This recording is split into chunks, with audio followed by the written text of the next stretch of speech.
So, you're probably wondering why the Michael Carrick discussion has become a household talk in several Premier League dressing rooms.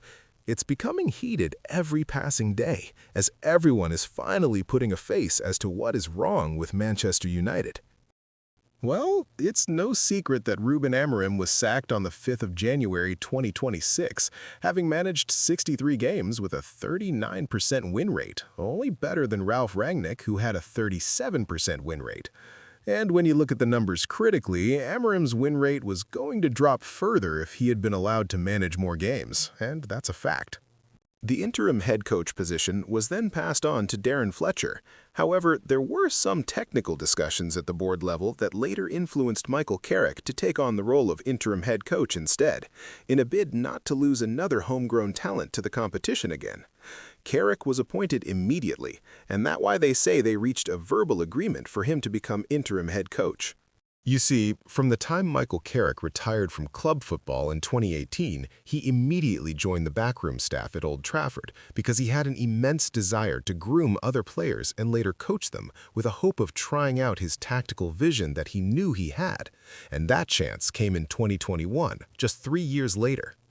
After Ole Gunnar Solskjaer had been sacked, Michael Carrick stepped up as caretaker and managed 3 games where he beat Arsenal and Villarreal and drew against Chelsea at Stamford Bridge.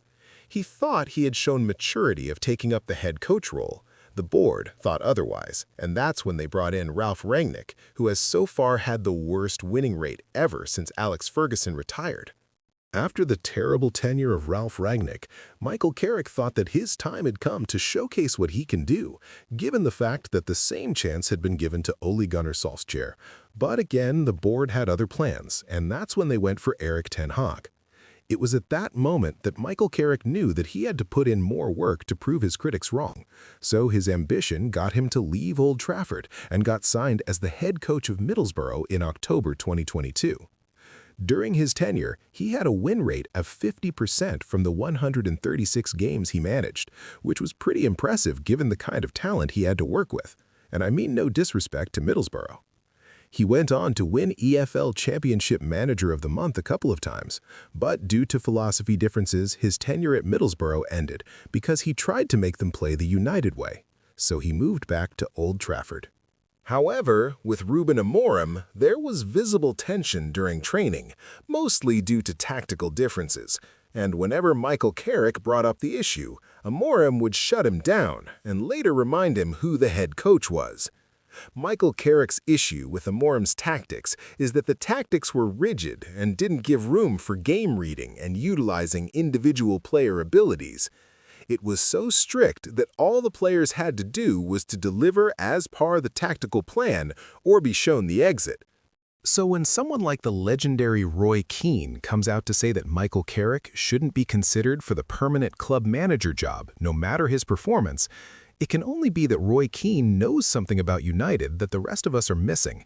He keeps claiming that history will continue to repeat itself. What does he mean? Especially now, after Michael Carrick leading his boys to beat the table leaders convincingly. People are telling me that no matter what Michael Carrick does, he shouldn't get an opportunity to manage Man United. And I'm looking at it and going, right, 2 weeks ago, Man United was a sorry state of affairs. We were the butt of everyone's joke. It was a debacle, what we was looking at. Michael Carrick's come in and turned the collars up on his long trench coat, right, and said, listen, guys, get behind me. I'm going to put you in a structure that's going to actually suit the players that we have. We're going to be hard to play against. We're going to work hard, and we're going to be a threat. And by the way, guys, my first 2 games are Man City and Arsenal. And he's gone and got 6 points.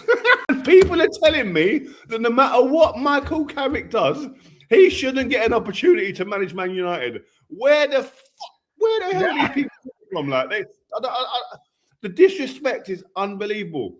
For someone to say, no matter what this person does, right, he doesn't deserve to be given the keys to Manchester United. On what grounds are you saying that? That's mad talk.